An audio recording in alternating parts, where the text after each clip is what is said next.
হৰি নাম ৰখে বৈকুণ্ঠ প্ৰকাশে হৰি নাম ৰখে বৈকুণ্ঠ প্ৰকাশে পহিলা ভাদত উখল মাখল সত্ৰ নামঘৰ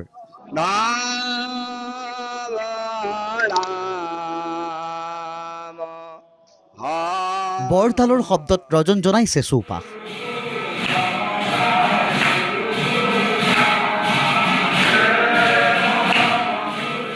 অসমীয়াৰ বাবে আটাইতকৈ পবিত্ৰ হিচাপে পৰিচিত ভাদ মাহ আৰম্ভ হৈছে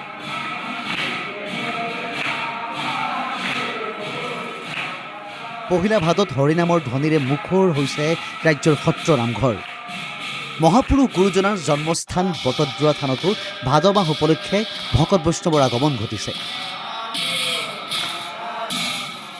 পহিলা ভাদৰ পুৱাৰে পৰা বটদ্ৰৱা থানৰ পৰম্পৰাগত নাম কীৰ্তনেৰে মুখৰ হৈ পৰিছে ভাদ মাহৰ পবিত্ৰ আজি প্ৰথমটো দিন এক পবিত্ৰ উৎসৱ হ'ব পবিত্ৰ এক পৰিৱেশ হ'ব গতিকে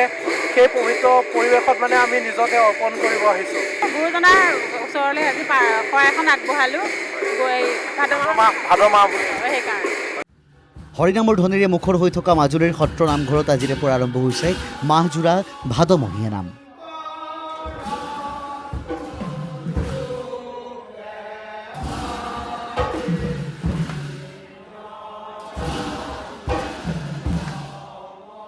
পহিলা ভাদৰ পুৱাৰ পৰাই মাজুলীৰ ঐতিহাসিক সত্ৰসমূহ আৰু গাঁৱে গাঁৱে থকা নামঘৰত ভক্তৰ সমাৱেশ ঘটিছে দবা কাঁহ শংখ আৰু খোলতালৰ মংগলময় শব্দই সমগ্ৰ পৰিৱেশটো এক আধ্যাত্মিক ৰূপ দিছে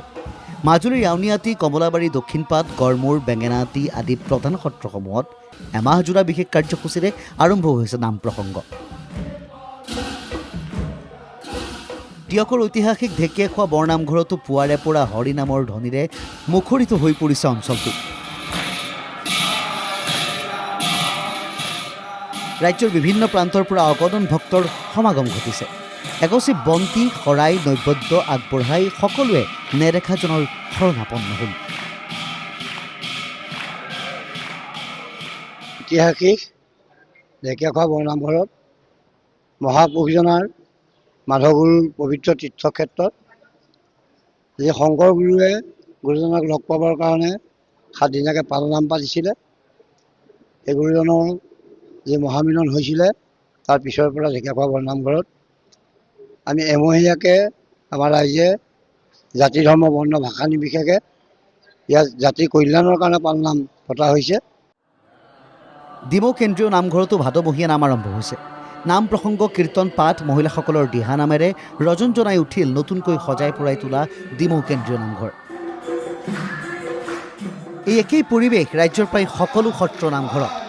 ভকত বৈষ্ণৱে আধ্যাত্মিক সুখ লাভৰ বাবে ভগৱানৰ চৰণত শৰণাপন্ন হৈছে